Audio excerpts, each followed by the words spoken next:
Bloober Team has took about their long and complex road to Silent Hill 2 Remake. Doubt, criticism, and a promising future for the Polish studio and for this iconic KONAMI's IP that has returned with force to the video game industry. So today let's see who was the long road of Bloober Team to create this spectacular remake, and let's start. Bloober Team, the Polish studio in charge of the development of the new Silent Hill 2, has recently given an interview to Forbes in Poland, where they shared many little-known details about the internal and development process of this remake. Details that show that in the video game industry there is much more than just fun. It has been the CEO of the studio, Piotr Wawieno, who shares some of the challenges that Bloober Team went through to be able to work with this IP. According to Wawieno, he and his team had intended to work on the Silent Hill saga since 2015.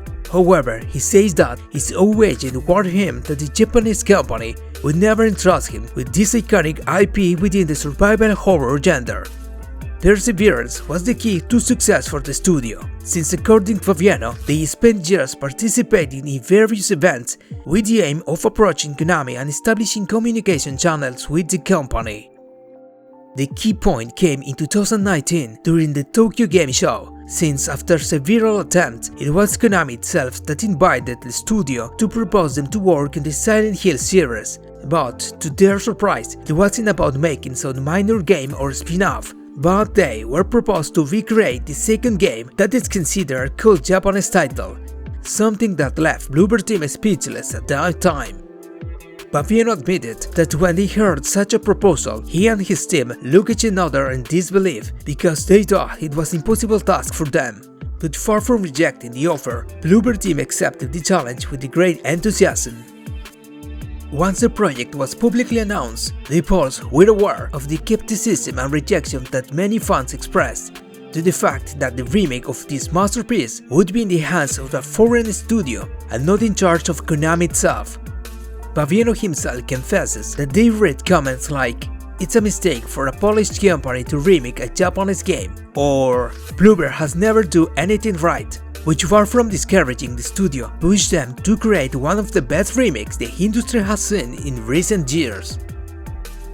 The Bloober Team leader said that there was a critical moment during the development, as the attack from some fans became personal against the studio members, especially because they reproached them for not being able to address the complex psychological issues of the game for modern times. So Wawieno confessed that ignoring these negative reviews was key to success of Silent Hill 2. So they decided to take this hate as a challenge and prove that they were able to make a game what the fans expected and deserved.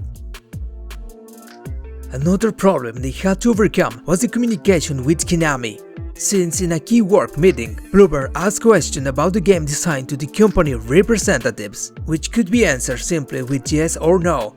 However, the only thing the Japanese answer was, "We understand your question," which at that time was equal to nothing.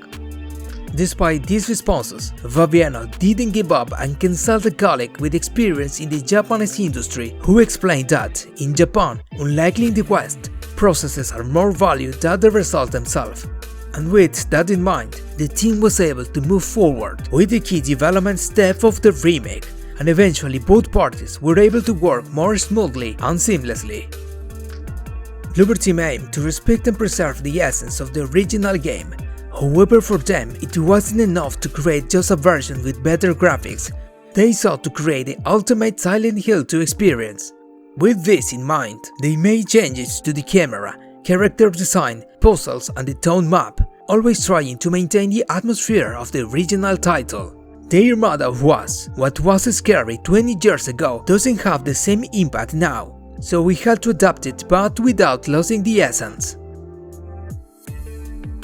We already knew this, but Bloober CEOs confirmed it. Konami is satisfied with Silent Hill 2 Remake.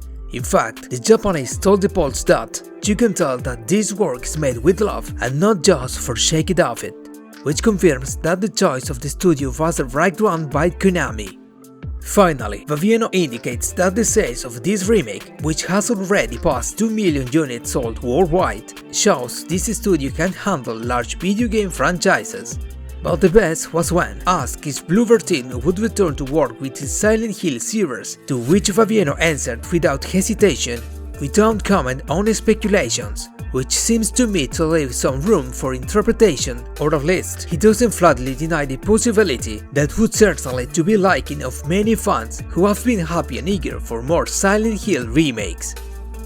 For now, Bloober Team achieved their dream, working on Silent Hill, and the fans won with the return of one of the best psychological horror sagas of the industry. That's all. Do you want more remake from this studio? Leave your opinions in the comments. Thanks for watching. Don't leave without subscribing the channel and shooting those likes. For now, I'll say goodbye, but remember, I'll see you soon in the next video here at the Beat Island.